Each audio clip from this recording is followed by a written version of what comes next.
که د سترګو دید له نعمته بې برخې دي خو په زړه بیداره دي. کرکټ کول یې ښه ثبوت دی.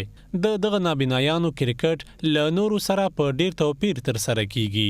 د لوبغالي پولې د کرکټ عام ډګر په پرتله وړې دي. دوی د توپ تشخیص په توپ کې د شرنګاني کې لمخې کوي.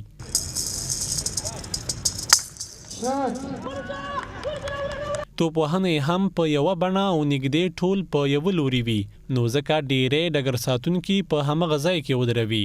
دغه نابینایان وایي چې معلولیت د ناتوانۍ په معنا نه ده او نه یې د پرمختګ مخه نیوی شي. موږ نابینایان موږ د ټولو خلکو ته ټولو غړو ته موږ د ټولنې دا ښیو چې ولې نابینا ګنې لوبه نشي کولی، آیا حق نه لري دا په اجتماعي بیا رغونه کړي او هغه په اعلی بیا رغونه کړي.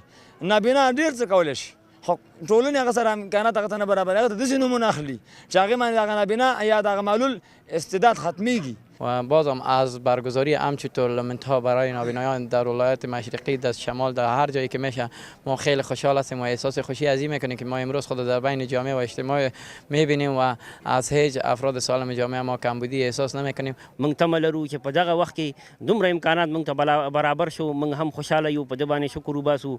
انشاءالله قرار به موږ مخ په وړاندې ځو او تمه او ایله او امید خپل موږ نه قطع کوو. د نابینایانو دغه سیالۍ چې د هیواد په کچه په لومړي ځل په لاره اچول شوې وې، پکې د بلخ، کونړ او ننګرهار لوبډلو ګډون کړی و. د دغو سیالیو پایلوبه د ننګرهار او کونړ لوبډلو ترمنځ ترسره شوه چې د کونړ لوبډلې دغه پایلوبه په خپل نوم کړه. په ختیځ زون کې د معلولینو د پروګرام مسؤل ژمنه وکړه چې د دغو نابینایانو کرکټ پرمختګ لپاره به هڅې ډېرې کړي. خلکو ته او غیر معلول ورونو ته وایو چې که چیرته تاسې معلولینو ته زمینه برابره کړئ نو کاملا دوی وړتیا لري او تاسې نن بیلګه ولیدله چې زموږ معلول ورونو هم نیمه سلیزه لوبه وکړه. البته د دې نه د نورو لوبو د نورو کارونو وړتیا لري دا څرګنده شي. د سویډن کمیټې چې د دغو سیالیو مالی لګښت په غاړه اخیستی و، وایي دوی به په راتلونکي کې هم د دغو نابینایانو د کرکټ پرمختګ او نورو بیلابیلو برخو کې ورسره مرستې وکړي.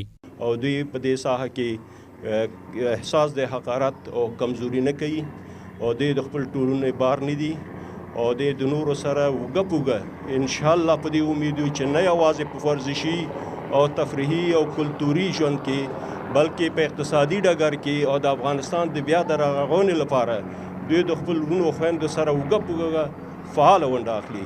د نابینایانو دغه سیالۍ په هیواد کې په لومړي ځل ترسره شوې. دغه نابینایان وایي که ورته پام وشي په نړیواله کچه به لاسته راوړنې ولري.